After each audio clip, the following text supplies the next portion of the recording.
Ya está con nosotros nuestro invitado de este día, un hombre de Estado, político, con mucha sabiduría, sobre todo. Experiencia. Y experiencia, así mismo es. Señores, él es Héctor Guzmán, él es actualmente aspirante por la senaduría del Distrito Nacional y también vicepresidente del PRD. Le damos la bienvenida.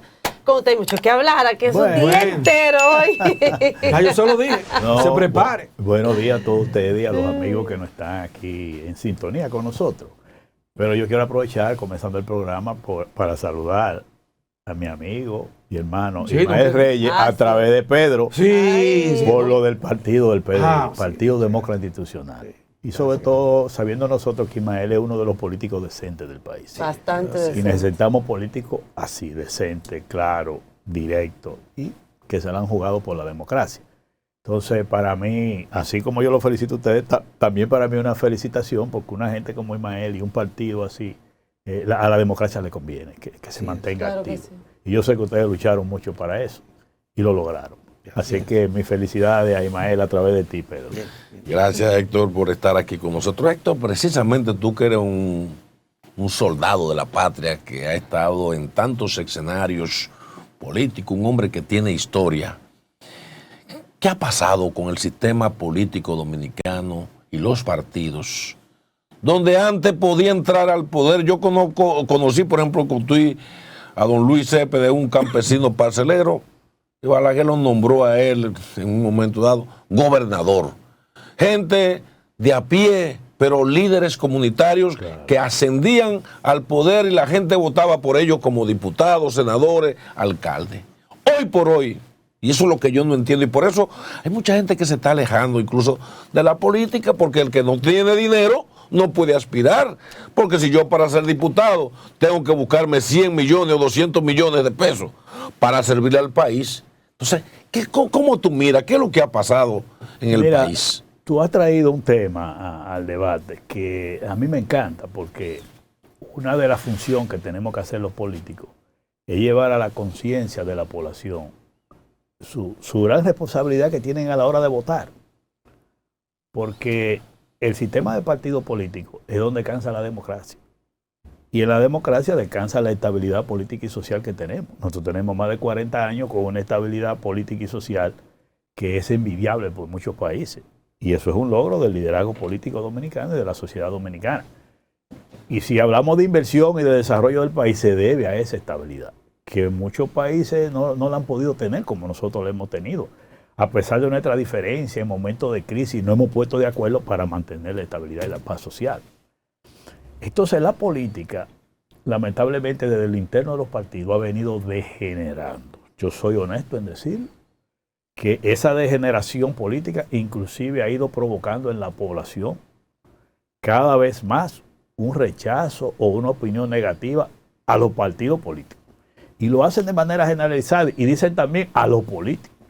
Y a mí me preocupa cuando generalizan, porque lo que hemos tenido que hacer política pagando un precio muy duro, con honestidad, nos vemos afectados. Por eso yo en muchos sitios cuando dicen los políticos todos son unos ladrones, yo digo, no, espérate, no generalice, porque yo no soy un ladrón en la política, ni actúo de esa manera. Yo sé que hay ladrones, que hay sinvergüenza, como lo hay en todo. Tú te vas a la iglesia, te vas al periodismo, te vas al arte, te vas a todo. Hay de todo en la viña del Señor, como dice en la Biblia. Ahora bien, el fenómeno de la degeneración política y el rechazo de la población a los partidos políticos no solo es exclusivo de República Dominicana. Y déjenme decirle, y en algunos países de América Latina ha traído consecuencias hasta peligrosas para el sistema político y la democracia.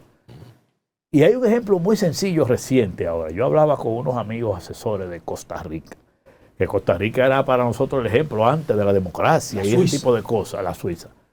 El señor que está gobernando en Costa Rica ganó unas elecciones 2 veces.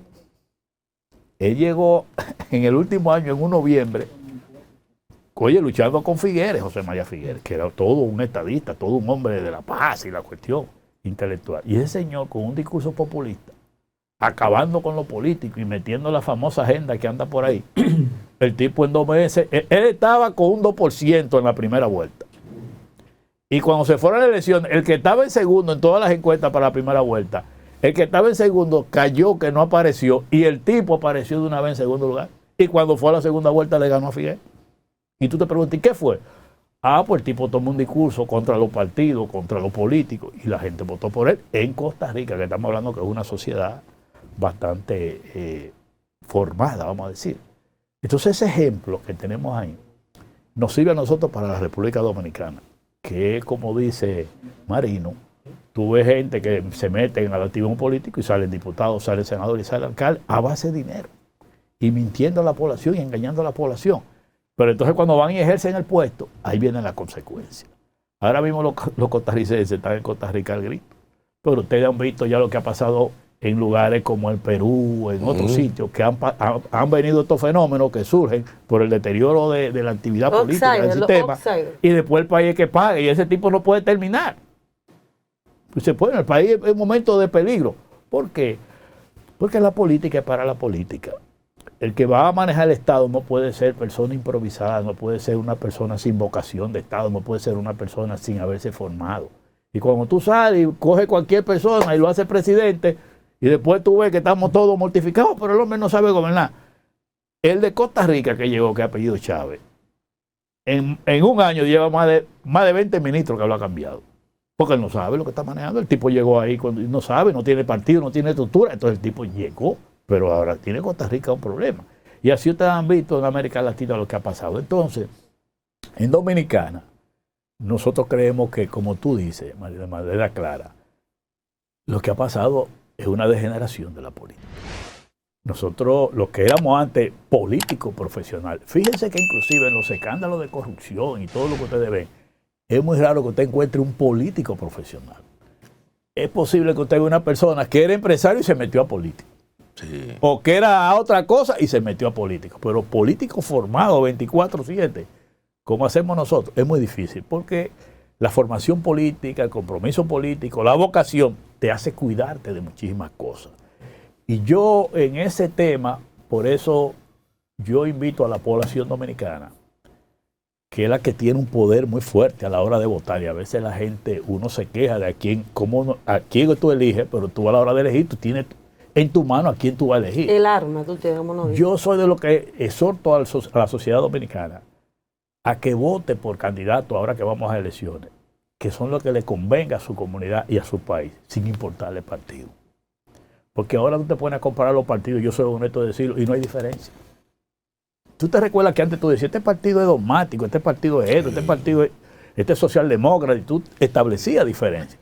Pero ya la gente no hay diferencia. Porque tú dices, pero ven, acá llega el gobierno y sigue haciendo lo que el otro hacía. Y no de que era diferente la cuestión.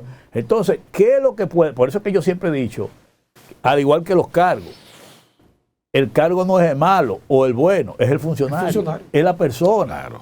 Tú pones, y aquí hay un ejemplo reciente, en la Lotería Nacional hubo un escándalo y se llevaron a la administradora. El 13. Estuvo en justicia. Y pusieron aquí Cotabal, se acabó el ruido de la lotería. Pero es la misma lotería, es la misma oficina, es el mismo asiento, es la misma actividad. ¿Qué fue lo que cambió? El jefe. Y todo el mundo sabe lo que es Cotabal. Entonces, por eso mi exhortación al dominicano a la hora de votar, olvídese de ver partido, mire la persona. Porque en el campo son muy claros. En el campo cuando van a comprar un novillo, lo que dicen, déjame ver la raza, déjame ver el origen, y le dicen el pedigrí, para ver si es bueno. Y el campesino es un hombre inteligente. No es verdad que todo lo que tú le traigas es lo primero que déjame averiguar qué es lo que es, de dónde viene este becerro. Entonces, y yo no quiero decir que el electorado sea que tenga que ver en un político como comprarlo, sino yo pongo el ejemplo de la raza porque usted tiene que ver la trayectoria de la persona. Claro. Aquí nos conocemos todos. Aquí sabemos, aún puede estar acostado y usted sabe si el tipo es cojo o si camina bien sin problema, porque aquí nos conocemos todos. Entonces, yo en esa línea del deterioro que estamos sufriendo los partidos políticos y la actividad política misma, a los dominicanos yo les recomiendo que a la hora de votar, que van a votar ahora en febrero por la municipal y en mayo por la presidencial y congresional, voten por la persona, olvídense de partido. Yo mismo en mi aspiración ahora a senador, que estoy visitando lugares y me encuentro en plaza comercial y hay personas que me dicen, a mí no me importa el partido que tú estés, yo por ti voy a votar. Me lo dicen así. Gente que son hasta de otro partido y me dicen, mira, yo contigo voy a apoyarte, pero a mí no me importa el partido que tú estás. Ni siquiera me preguntan, de que, pero yo no, pero yo... Dice, no, a mí no me importa el partido. Y yo eso me siento bien. Y ojalá yo quiero que todos los dominicanos piensen así. A mí no me preocupa que usted me averigüe si es de partido y que me diga a mí, no, yo no tengo que ver con partido, es a ti. Yo estoy de acuerdo en eso, porque es que la única manera que tú puedes garantizar que este país pueda tener buenas autoridades municipales, buenas autoridades congresionales, buen presidente, es que la gente ya valore a la persona que se está postulando, más que a un partido, porque al final de cuentas ya nadie se debe a los partidos. La fidelidad partidaria ha caído mucho. Ustedes no se dan cuenta cómo una gente lo eligen en diputado, senador, y después se declara allí y hace lo que le da la gana. Sí. Llega al cargo. Y llega al cargo y después tú le dices, pero ¿y el partido? Dice, ¿qué partido? Yo vine aquí por mí, yo por mi cuarto y mi cosa. Esas son las actitudes que tú estás viendo. Entonces, todos esos criterios de principio que tiene que tener una gente desde la formación familiar, de la formación ética, moral, en la sociedad, en el barrio, en el campo, donde quiera, hay que valorarlo, porque tú sabes que si votaste por una persona que tú conoces bien, que viene de raza, como dicen, en un comportamiento, cuando tú lo ves en el Congreso, o lo ves en los ayuntamientos, o lo ves en el gobierno, tú sabes que no va a fallar. Y yo siempre insisto en los ejemplos de las instituciones. Hay instituciones que pusieron un sinvergüenza y se daña la institución. Traen una gente con capacidad honesta y es la misma institución y cambia el servicio a la población. Entonces, yo aprovecho ese tema para exhortar al electorado a eso. No mire partido, mire a la persona que le están presentando y usted verá que así no se va a equivocar ni se va a arrepentir, conociendo bien la trayectoria de cada aspirante que podamos presentar en una boleta partidaria. Don Héctor, ya hablando, bueno, de sus aspiraciones, ¿verdad? Como senador, ha hecho algunos recorridos en el distrito. ¿Qué escucha de la población? ¿Cuáles son esas quejas que quieren?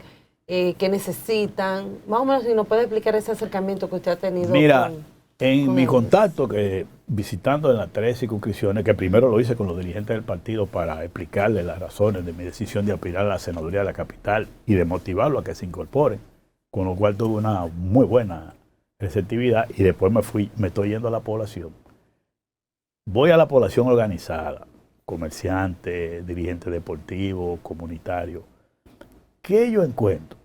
Para mí no es extraño, porque Pedro sabe que yo fui regidor durante mucho tiempo en la gestión de Corporán, de Fello Suberví, y con Peña Gómez trabajé en la parte de la arborización de la ciudad capital. Es decir, yo viví 12 años metido en el ayuntamiento de la capital y conociendo la capital y en contacto. Sé cómo más o menos manejar estas situaciones.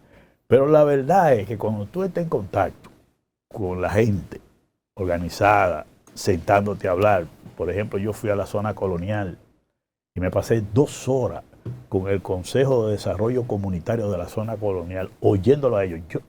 Uno también aprende mucho. Yo no sabía que había tanto problema en la zona colonial, porque a ti te venden una zona colonial turística bonita, todo bien, pero es un turismo que se está desarrollando al margen de los residentes, sin tomar en cuenta a los residentes que tienen 40, 50 años viviendo ahí.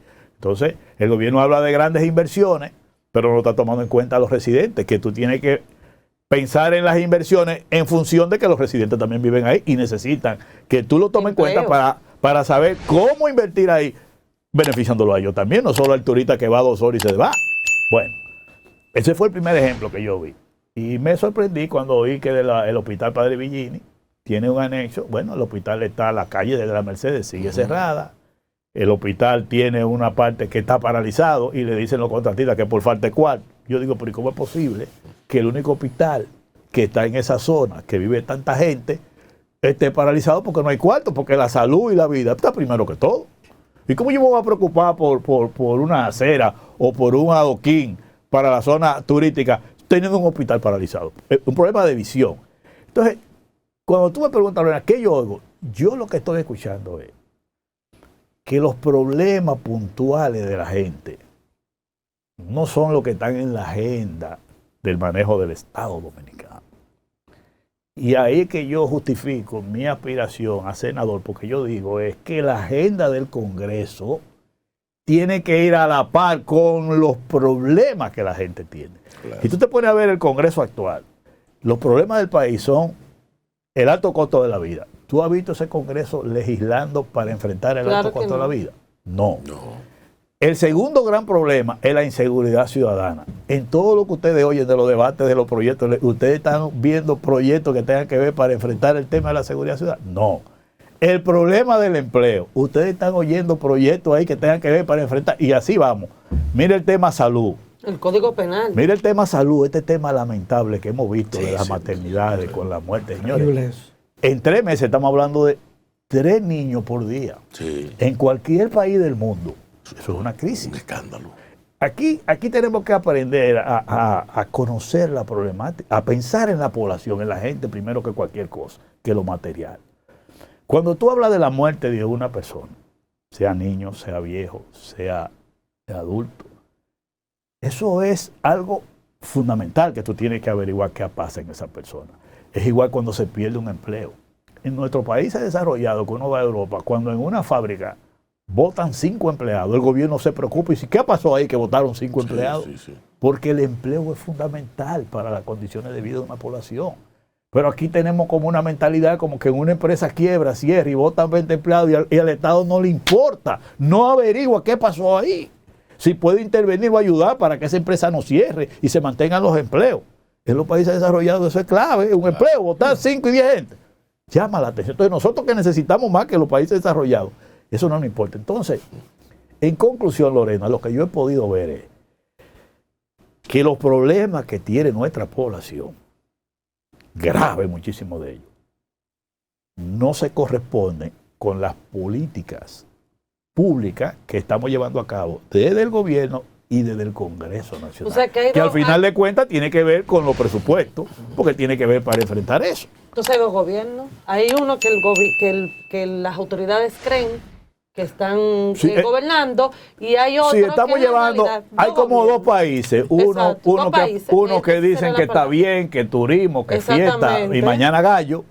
Y otro que la gente está cogiendo candela. Exacto. Que se la está llevando el diablo con la comida cara, que está pasando serios problemas con la inseguridad, con los problemas de salud. Señores, una enfermedad, como le llaman catastrófica en una familia dominicana, es una tragedia. Claro. Pero aquí eso como que no... Tú dices, pero ve acá, los medicamentos de alto costo, como le llaman, no es prioridad. Pero una enfermedad de ese tipo en una familia dominicana, clase media hacia abajo, es algo catastrófico. Se lleva a la familia entera. Bueno, pero eso parece que no es importante. Acabamos de pasar un tema reciente ahora, que todavía está vigente, pero no con la intensidad que estaba antes. El tema de la sequía, de la falta de agua. Señores, ¿pero ustedes han visto alguna política pública para ese tema? ¿Ustedes han visto que hay un interés? No.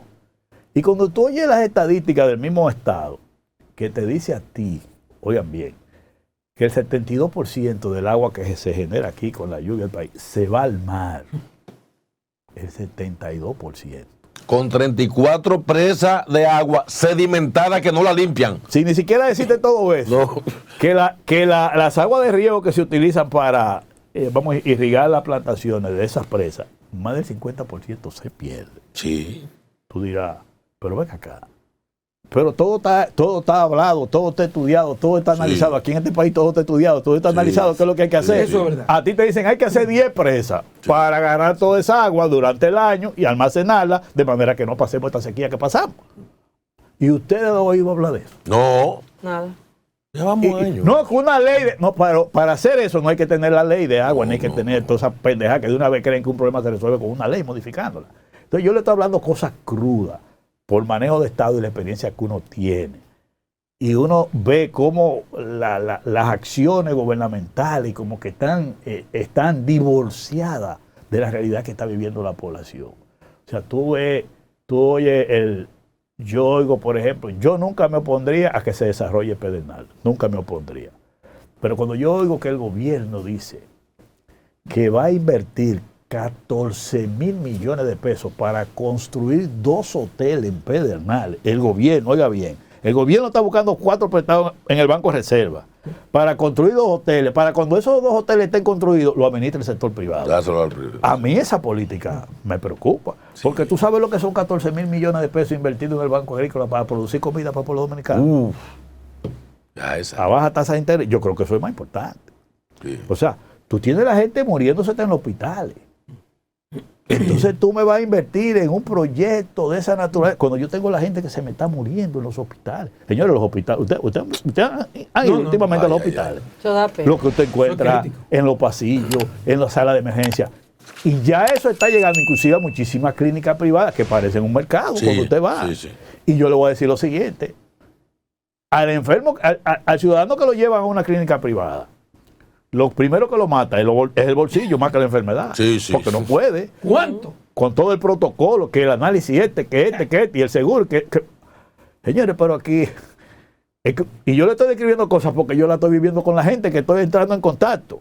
Por ejemplo, aquí, los seguros no te cubren un psiquiatra, ni un psicólogo. Y hay un tema de salud mental. Y hay un tema de salud mental gravísimo que todo el mundo sabía que después de la pandemia eso se iba a agravar. Eso no te lo cubre. Para atender a ancianos de que geriatra, que aquí hay muchísimas personas mayores de edad también, no lo cubren los seguros. O sea, ni el viejo, ni el enfermo mental, ni los niños son atención de un Estado como el que tenemos. Entonces, ¿para qué tenemos democracia? ¿Para qué tenemos Estado? ¿Para qué tanto dinero si no pensamos en la gente? Don Héctor, Pedro dijo que tiene una... No, pero es que no podemos dejarlo ir aquí. No aprovechalo. Pero antes de tú irte esa parte, concluyendo sobre las aspiraciones mías al Senado de la capital. Entonces, en concreto, yo ya le estoy dando seguimiento al presupuesto de inversión para este año 2023 que el gobierno tiene para la capital. Porque yo soy de lo que digo, que nosotros tenemos que definir cuál es la capital que queremos, si es una ciudad de negocios, si es de servicios, si es de turismo, si es de qué, para en función de eso, con la sociedad, podernos poner de acuerdo cuál es la capital que queremos y en función de eso, en el Congreso, pelear para las inversiones que hay que hacer en la capital. Y yo le estoy dando seguimiento a eso porque uno se encuentra con experiencia de que te dicen a ti que un préstamo de 90 millones de dólares para la zona colonial, invertirlo allá, y más de 400 millones que lo anuncian ahora, estamos hablando de cerca de 6.000 millones de pesos que te dicen que lo van a invertir en la zona colonial. Y yo digo, podemos invertir todo lo que usted quiera. Ahora, primero, con los residentes ahí. Y segundo, y para la otra parte de la capital, ¿qué vamos a invertir? O sea, tú no puedes manejar una ciudad privilegiando una parte de la ciudad. Entonces, esa labor de fiscalización, de participación, de representación que tiene que hacer un legislador, esa es la que yo me estoy comprometiendo con los capitaleños, los que residen aquí, que voy yo a hacer desde la senaduría. Y yo conozco desde la municipalidad, he sido asesor del presidente del Senado y de los bloques parlamentarios del PRD y he manejado relación desde el Poder Ejecutivo con el Congreso Nacional. Es decir, yo conozco por toda parte lo que es ese Congreso Nacional. Y esa experiencia, ese legado, yo lo voy a poner al servicio de la gente que reside en la capital para defender a los capitaleños, sin importar partidos, se lo sigo diciendo, sin importar partidos. Porque yo no empeño mi cabeza ni con líderes, ni con grupos económicos, ni con partidos políticos. Para mí es con la sociedad que yo me comprometo. Amén. Bueno, mira, Héctor, aprovechando esa vasta experiencia de Estado que tú tienes, ¿cómo tú ves la coyuntura política actual, la gestión de este gobierno? Y por supuesto, tengo que hacerte una pregunta de asuntos municipales, porque si hay uno que conoce en este país de asuntos municipales, se llama Héctor Guzmán. ¿Qué han hecho estos alcaldes por esta ciudad? Viven a espalda de ella, con estos inbornales, los desagües, lo que llaman aquí popularmente, como dicen ustedes, el desagüe. ¿Qué es lo que está pasando en esta capital?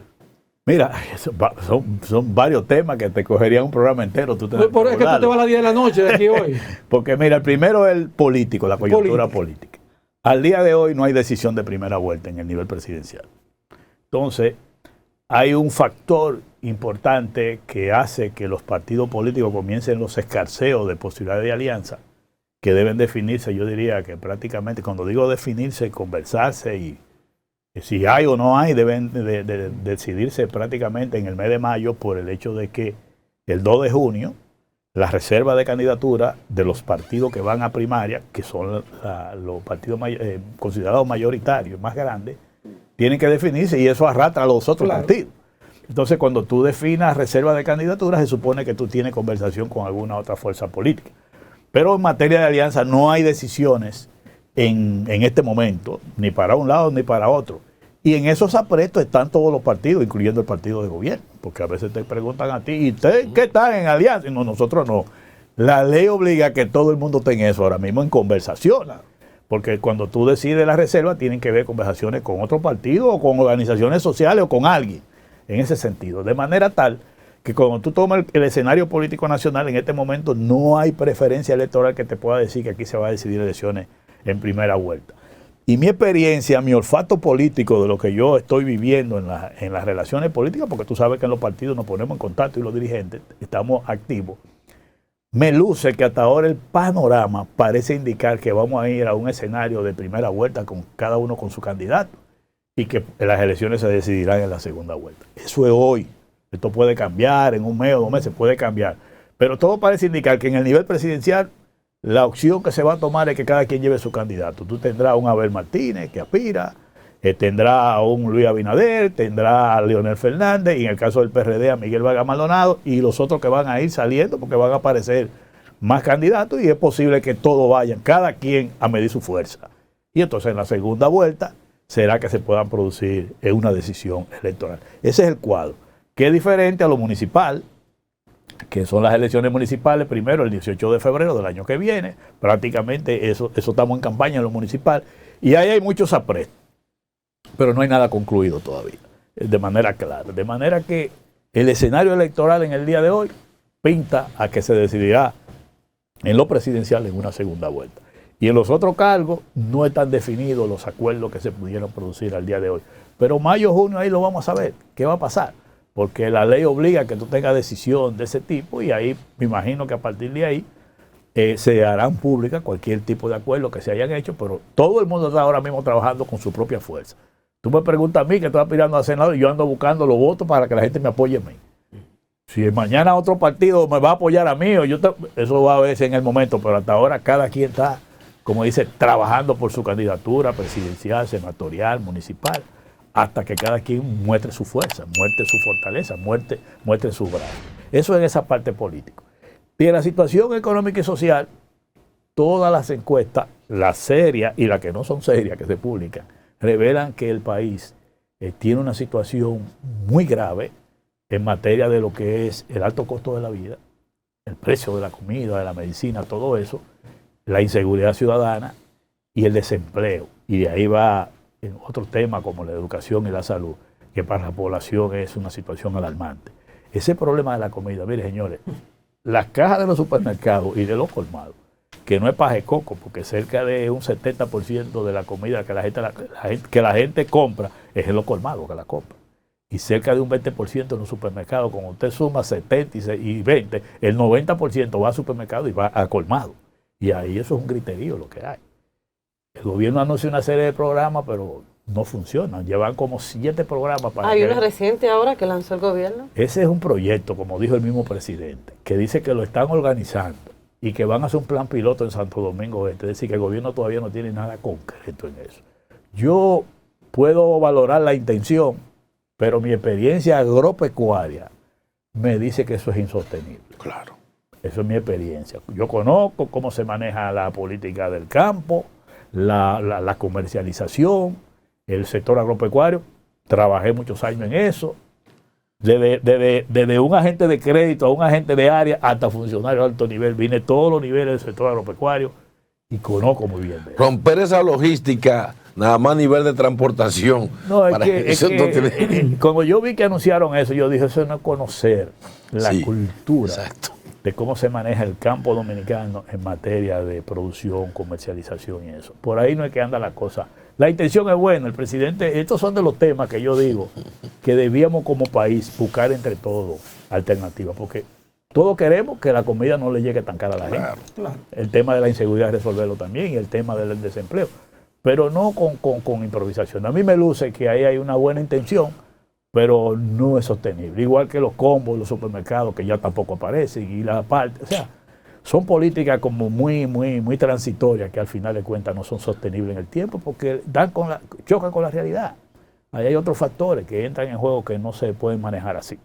Y lamentablemente, tú le vendes, al final te resulta negativo porque tú le vendes una expectativa a la población y cuando eso falla, lamentablemente toda la población se indigna, se frustra. Otro fallo más. Yo pienso que el presidente debe pensarlo bien ese tema y deben de analizarlo bien. Y uno en lo que uno pueda cooperar, uno coopera porque, señores, la ley de la oferta y demanda es clara.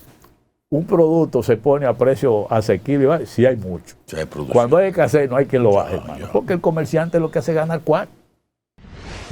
Como la gente va a ganar cuartos, no es verdad que tú lo vas a controlar. Hay otros mecanismos que son los que deben emplearse, pero el gobierno no sé por qué no le marcha a esos mecanismos. Mira, Héctor, uno ve al día de hoy, a pesar de la experiencia que se tiene, incierto tú poder vaticinar qué va a pasar en las próximas elecciones desde el punto de vista de primera o segunda vuelta, porque por ahí se dice que el PLD ahora mismo es un partido determinante para que la oposición pudiera ganar las elecciones, si se unificara.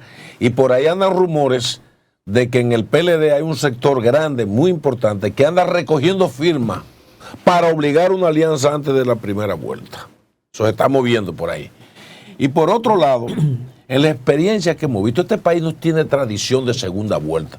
El dominicano tiene una capacidad de olfatear quién es el que va a ganar y puede romper paradigmas y situaciones. Yo recuerdo siempre las elecciones de Donald Trump frente a Hillary, que estaba convencida la población, los grandes expertos y gurús, que doña Hillary ganaba. Y vi yo la cadena de Univisión y todas esas cadenas, todavía ahí contando los votos y la sorpresa que se llevaron. Entonces, dice el doctor Sisto Moya que en política no hay sorpresa, sino políticos sorprendidos. Sí. ¿Tú piensas que no puede darse un fenómeno que la gente, para ahorrarse un sistema de doble vuelta, pueda hacer, digamos, un pacto o con el gobierno o con la fuerza del pueblo, con el PLD, con quien sea, para saltarse ese evento? Mira, la política es tan dinámica que hasta puede aparecer un fenómeno que tú no lo estás viendo. Un outsider. Un fenómeno que tú no lo estás viendo en el escenario puede hasta aparecer. Bueno, pero de lo dinámica que es la política. Y no es aquí, ya lo hemos visto en América Latina. Claro. Yo le expliqué varios ejemplos que han pasado, porque todo depende de la coyuntura. Ahora, lo que hay hoy, y yo estoy en los niveles donde se mueven las cosas, no hay decisión en primera vuelta, porque hay posiciones de que cada quien lleve su candidato presidencial, estoy hablando. Entonces, si los partidos están así, esa realidad tú no la puedes cambiar. ¿Que puede cambiar con el tiempo? Sí, puede cambiar. Claro que sí. Recuérdense, el proceso electoral del 96 fue una decisión de segunda vuelta. Exacto. Cuando Balaguer decidió apoyar. La única experiencia. La única experiencia. Después, entonces todas se han decidido en primera vuelta. Ahora también usted tiene que conocer esto, porque esto lo manejamos los estrategas políticos. Los partidos, cada quien tiene su estrategia. Si ustedes observan el gobierno, su estrategia es el escenario de ganar en primera vuelta. Obsérvenlo. Claro. O sea, tú trazas un escenario de decidir en primera vuelta y hay quienes trazan una estrategia para ganar en segunda vuelta. En el 2004, cuando yo estaba con el presidente Hipólito Mejía, nosotros teníamos una estrategia de segunda vuelta con el Partido Reformista. Había un acuerdo por abajo, porque la política tiene muchas cosas que las que no se ven son más importantes que las que se ven. Sí. Teníamos un acuerdo hablado con el Partido Reformista, que sabíamos que si sacaba un 15% en las elecciones del 2004, y esto yo lo estoy revelando ahora, yo no lo había dicho en ningún programa. Primicia. Le estoy revelando algo. Nosotros teníamos un acuerdo con la reelección de Hipólito Mejía, con el Partido Reformista, que le dimos muchísimo apoyo. Cuando ellos estaban en un 15%, si ellos hubiesen logrado el 15%, había segunda vuelta, porque nosotros no teníamos posibilidad de primera vuelta. Entonces jugamos a la segunda vuelta. Pero ¿qué hizo el PLD con Leonel Fernández? Que sabiendo, se entera porque también existe la inteligencia política en toda la campaña, que sabía que esa era la estrategia de nosotros con el Partido Reformista. Vino Leonel Fernández, que era el candidato, y le marcharon al candidato del Partido Reformista, que era Eduardo Estrella, para bajarlo. Entonces, ¿cuánto sacó el Partido Reformista? 8% en esas elecciones. De 15 lo bajaron a 8 en día. Sí. Y al bajar al Partido Reformista, Leonel pasó en primera vuelta. Para que ustedes vean lo que es la estrategia política. Y a todo eso estamos expuestos de aquí a las elecciones. Sí. Y yo se lo digo por experiencia. Días antes, en el 2024, 2 o 3 meses antes, estábamos en un escenario de segunda vuelta.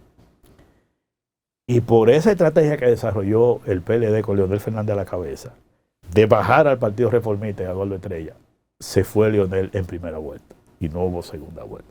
Entonces la política es eso, es un arte con muchas informaciones que uno se maneja.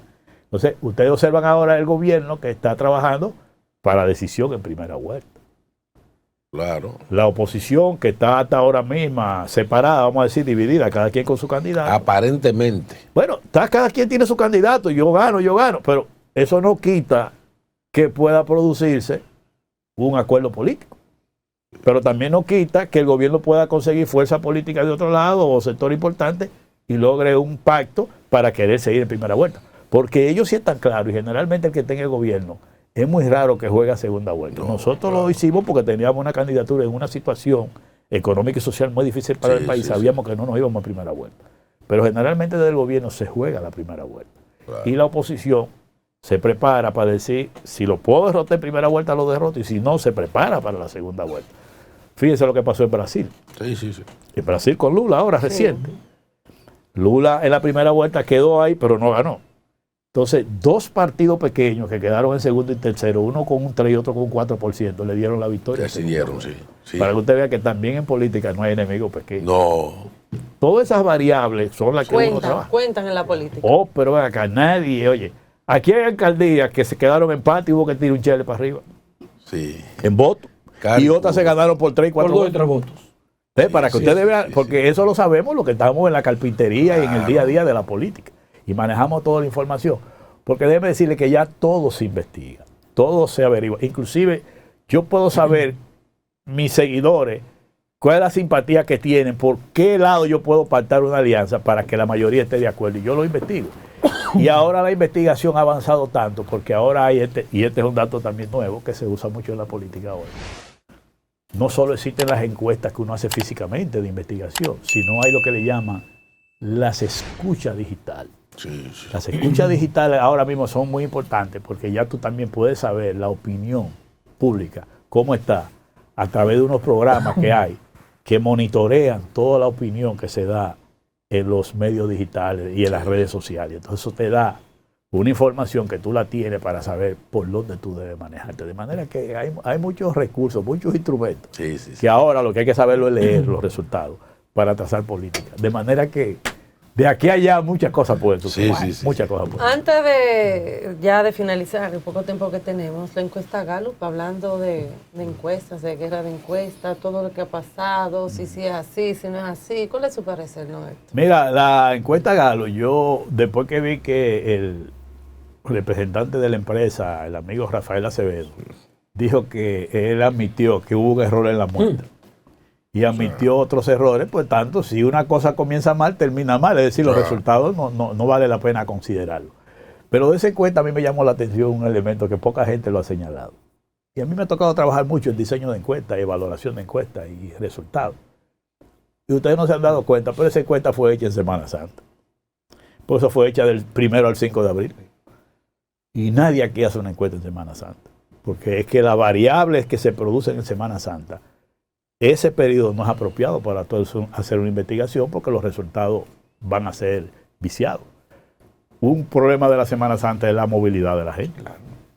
Allá ahí comienza la muestra con problemas. Aquí hay 2 periodos en los que nadie recomienda encuestas, Semana Santa y Navidad.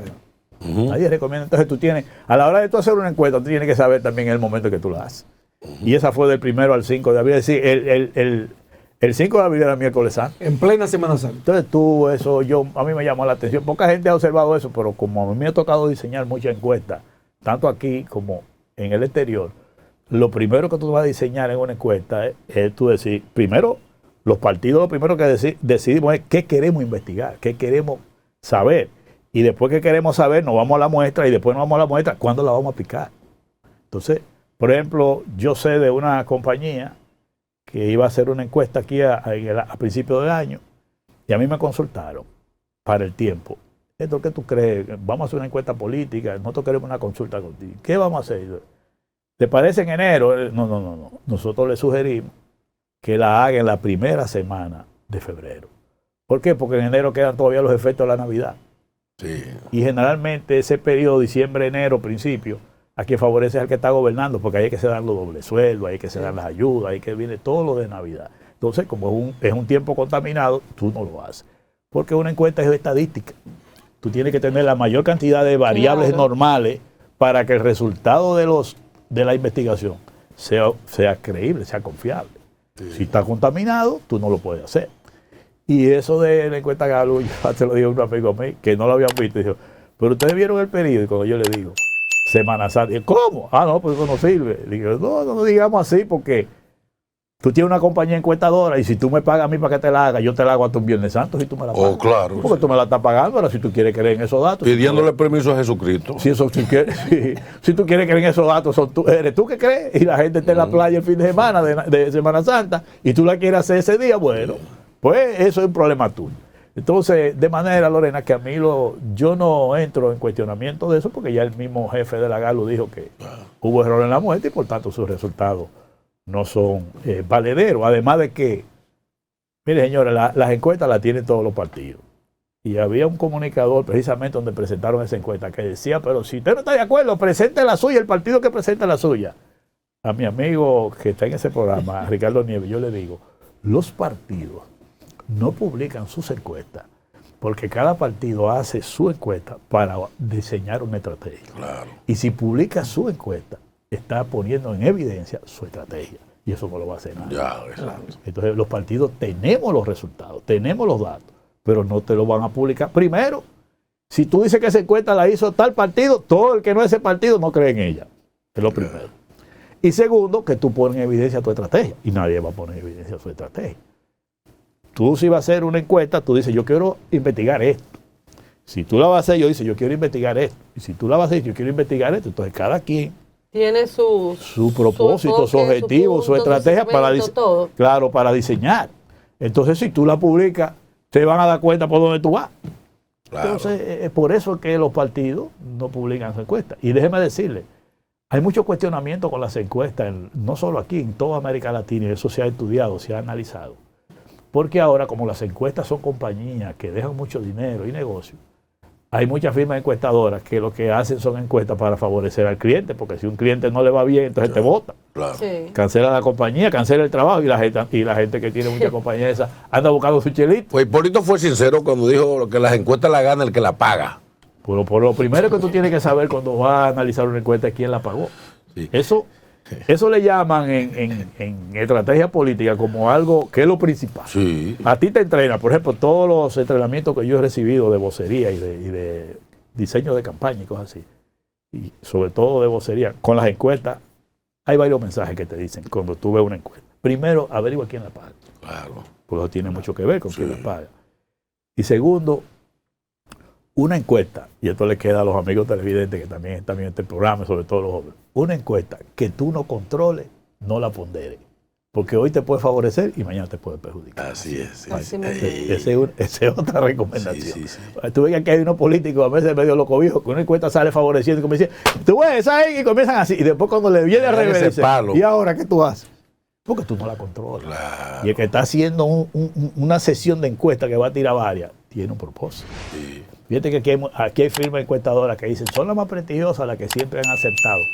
Ellas comienzan haciendo propaganda y al final tiran la verdad. La última, la de ellos, la de proteger la marca. Exactamente. Claro. Eso se usa mucho en campaña. Sí. Déjeme decirle que hay candidatos que usan estrategias políticas de manejo de encuestas, que le llaman a eso a desacreditar las encuestas. Usan muchas encuestas de compañías de carpeta para que nadie cree ninguna. Hay estrategias como esa que le recomiendan algunos asesores. Hay otros que dicen, no, yo prefiero no hacerle caso y le funciona. Pero hay otros que dicen, tú me viniste con una guerra de encuestas y te comienzan a publicar muchísimas encuestas y al final el electorado dice, pues entonces, ¿quién es que tiene la razón? Porque todo lo que estamos en esto del mundo político sabemos, que ya eso está estudiado y analizado, que las encuestas no inciden en el votante. No inciden, o sea, no te va a variar. No va a determinar que una mayor parte de la población vote por ti por encuesta. Porque el dominicano va, y todo ciudadano va viendo lo que está pasando en cada sitio. La usan como propaganda política para dos razones fundamentales, y eso ya está analizado. Primero es buscar dinero. Sí. Tú sabes que aquí hay una serie de empresarios que no manejan informaciones, los grandes sí manejan porque ellos hacen encuestas, que se llevan de esas encuestas y cuando los políticos van a buscar cuartos, ¿en qué lugar tú estás? Se cantean. A este le dan un tanto, a este tanto y a este tanto. Le dan a todos, pero en función de cómo aparezcan en las encuestas. Y lo otro también es porque desmoraliza en muchos casos la tropa contraria. Claro, sí. Hay dirigentes de algunos partidos que cuando ven una encuesta que no les favorece, caen así. Tú tienes que levantar el ánimo. El cuarto de guerra. Y otros que a lo interno entonces también lo estimulan. Por ejemplo, un partido que tiene problemas internos con su gente, tú le tiras una encuesta que son muy emocionales, que el tipo aparece arriba y que las condiciones va a ganar, por disgustado que esté, se activa. Y se usan muchos esos instrumentos. Y yo digo estas cosas para que la población conozca y lo aprenda y no se deje utilizar. Y eso lo digo por experiencia propia. Y como yo le decía a un amigo de un programa que me pregunta esto, ¿y tú qué te explicabas toda esa cuestión? ¿Tú lo has hecho? Sí, yo lo he hecho. Yo he hecho mi travesura también. Claro que sí. En política le llamamos lo que es la mano izquierda y la mano derecha. En política. Porque si la usan contigo, tú no puedes quedarte cruzado de brazos. O sea, yo sé lo que es manejo de encuestas, propaganda y ese tipo de cosas. Crear percepción. Sí, yo lo sé todo eso. Y yo lo digo para que la población lo entienda, lo escuche, lo vea y cuando vaya a evaluar, no se deje engañar. Exactamente. Yo lo digo así. Y lo he vivido. Y lo he hecho. Y lo he trabajado aquí y fuera de aquí. O sea, yo he trabajado con asesores de campaña en Colombia, en México. Los mexicanos Esos mexicanos son el diablo. Son duros en... Yo tomé una clase. No, ellos son duros en todo. Inclusive en ponerte a hablar cosas que tú no has dicho. Sí. O sea, te ponen un audio y un mensaje de voz y que tú dices, yo nunca dije eso. Bueno, pues ellos te lo arman. Por eso fue que... Y yo sé cómo se arma eso también. Sí, ¿sabes? Ahora, con la tecnología también, así como se prepara lo malo, se detecta también, porque también hay sistemas tecnológicos que cuando a ti te distorsionan el mensaje o la voz o te editan cualquier cosa, rápidamente, en horas, te descubren que tú hiciste un montaje. Y por eso a veces muchos de ellos hacen esas manipulaciones sabiendo que eso va a durar 1 o 2 horas nada más, pero la sueltan. Y ellos saben que lo van a detectar. Sí, eso hicieron con Sofía ahora, la humanoide. Esa fue muy vulgar. Vulgarmente. Esa fue muy vulgar. A Sofía la cubiaron y fue muy vulgar. Sí, Sofía se defendió luego. De una vez, y en español. Bueno, don Héctor, gracias. Pero yo digo estas cosas para que la gente aprenda. Por eso fue que el doctor dijo, huele a tequila, el doctor ¿Tú viste que hablo de México ahí? Sí, huele a tequila. En México son expertos en travesura. Por eso fue que dijo eso, huele a tequila. Claro, porque él sabe que los mexicanos son expertos en travesura. Ahí había un como lo sabemos nosotros. A mí me invitaron a hacer campaña en México para irme para allá por 6 meses, pero no podía durar tanto tiempo. Pero conocí varios traviesos. Sí, porque ya las campañas son cortas, son 3 o 6 meses. No, y que son muchas campañas. Es un país muy grande. Esa campaña con Estados Unidos de México. Una de Colombia fue que yo ayudé cuando crearon cuando la reelección de Uribe, que crearon el Partido de la Unidad Democrática. Que para su conocimiento comenzó con un anuncio que nadie sabía lo que era. Hicieron un anuncio con un tipo fumando, que fumaba y hacía de que ¡uf! Y la gente no sabía que era posicionando para después decir Unidad Democrática. Y todo fue una campaña diseñada. Y el tipo se religió. Y el señor Santos fue presidente de ese partido, con el cual nosotros tuvimos comunicación. Yo trabajé en lo que era el diseño del partido nuevo. Organización, organigrama, todo eso. A mí me ha tocado trabajar en definir partidos. Ese y fue con Torrijos. Ese es un tema, Con Torrijos en Panamá. Los panameños no sabían de partido. Con el general Torrijos. Y Peña Gómez lo trajo aquí al equipo de Torrijos para hacer el PRD de Panamá, que se hizo aquí. Se hizo ahí en un hotel aquí en Malecón. Le enseñamos a los guardias cómo se hacía partido en esa ocasión. Ese es un tema que está pendiente. No solamente del partido, también de los de aquí también. Ese es un tema que tiene que volver. De lo de aquí, eso es una historia. De lo de aquí es una historia larga. Pero es bueno que la gente conozca esta cosa y yo la cuento para que no se dejen engañar. Y voten por el que usted entienda que le conviene, como cualquier candidato, sin importar el partido. Y yo digo estas cosas para que la gente quiera conciencia a la hora de votar. Doctor, gracias por estar con nosotros. Gracias a usted. Héctor Guzmán. Gracias de verdad por empaparnos. Nos quedó lo municipal. No, quedó esa parte. Le digo que esto tiene que ser hasta las 10 de la noche. Y el PRD y Miguel, ¿y cómo va la cosa? Hay gente que me acusa de que están por perder su trabajo y que porque uno comienza a hablar de todas esas cosas, la gente quiere oírlo y escuchar. Y yo digo, bueno, pero si perdiste tu trabajo, no me culpe a mí. Pero es bueno que la gente conozca esta cosa. Y yo le agradezco a ustedes que nos permitan también poder nosotros exponer esto para crear conciencia, sobre todo en los jóvenes. Que sepan cómo es la política y aprendan de eso.